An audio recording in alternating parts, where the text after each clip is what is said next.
Quel que soit ce que vous proposez, que ce soit des spectacles, des avions, des voitures, de l'immobilier, des actions, ou même un projet associatif, vous ne vendez pas ça.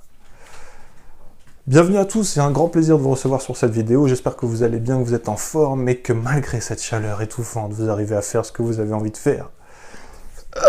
Et moi je transpire comme un bif. Vous le savez, ça me tient à cœur d'apporter des informations aux gens pour qu'ils puissent équilibrer leur temps de travail et leur vie perso. Et on va voir ensemble que se focaliser sur notre produit, notre service ou notre projet dans l'acte de commercialisation, c'est une très mauvaise idée.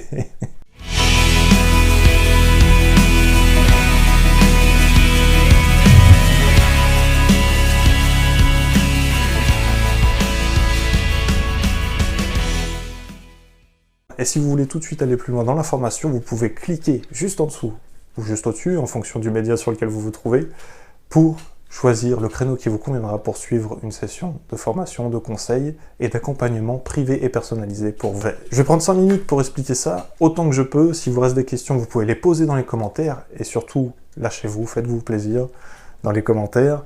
Ça me fera plaisir de vous lire, et je vous répondrai volontiers.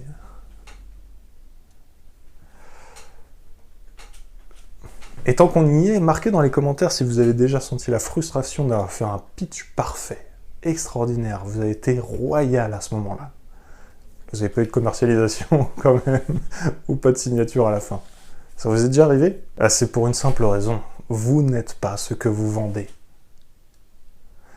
Les gens n'achèteront jamais ce que vous proposez à condition de comprendre pourquoi vous le faites. Et la vente en elle-même de toute façon n'existe pas.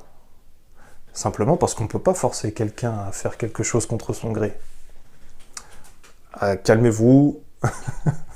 Je vous vois venir dans les commentaires me dire « Bah si, bien sûr, il y a des techniques pour ça, c'est possible, c'est scientifiquement prouvé. » C'est vrai, mais est-ce qu'on peut bâtir une relation sérieuse et de confiance en faisant ça et en utilisant ces techniques? Est-ce qu'on fait un acte sincère ou est-ce qu'on est dans la manipulation? Comme dit Oncle Ben, un grand pouvoir implique de grandes responsabilités, n'est-ce pas? Fred Hitchcock, le grand maître de l'horreur, utilisait un mot intéressant qui était le MacGuffin. Qu'est-ce que c'est que ça? Eh bien, considérons le sabre laser dans Star Wars. Le sabre laser est un élément important pour comprendre, et s'il vous plaît, si vous êtes fan de Star Wars, merci de ne pas m'assassiner, mais le sabre laser, c'est important dans l'histoire pour identifier un Jedi. Mais ça raconte pas l'histoire de Star Wars en entier. Et c'est pas ça qu'implique l'histoire de Star Wars. Eh bien, notre projet, notre service ou notre produit, quel qu'il soit, c'est un MacGuffin. C'est quelque chose d'important dans l'histoire, mais ce n'est pas l'histoire en elle-même. Et si vous comprenez ça, vous comprendrez que vous n'êtes pas dans une affaire de produit ou de service, vous êtes dans une affaire de gens. Parce que la personne qui va signer à la fin, c'est une personne, justement. Et du coup, c'est la meilleure façon d'assurer une commercialisation, c'est de prendre soin de cette personne.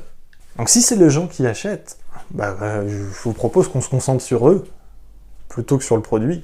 Et si tu commences à comprendre là où je veux en venir, mais dès demain je m'y mets dans les commentaires. Alors certains d'entre vous pourront me dire, bah oui mais si c'est pas ça que je fais, si c'est pas ça que je suis, vendeur de PlayStation, vendeur d'immobilier, vendeur de projets spectacles, qu'est-ce que je fais? Eh bien, vous apportez une expérience. Une expertise, des actions à mener, des faits, de l'entraide, de la sympathie, de la formation, de l'empathie.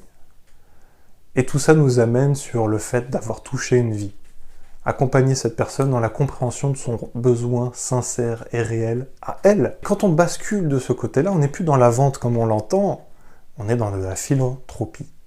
Donc si je récapitule succinctement, quel que soit votre produit, votre projet ou votre service à commercialiser, ce n'est pas ce que vous faites. Et ce n'est pas ce qu'il faut faire, il ne faut surtout pas se concentrer dessus, parce que si on se concentre dessus, on n'est pas orienté vers la personne, on est orienté sur notre produit. Et pourquoi la personne achèterait ce qu'on a à proposer, alors qu'elle ne comprend pas pourquoi elle devrait le faire?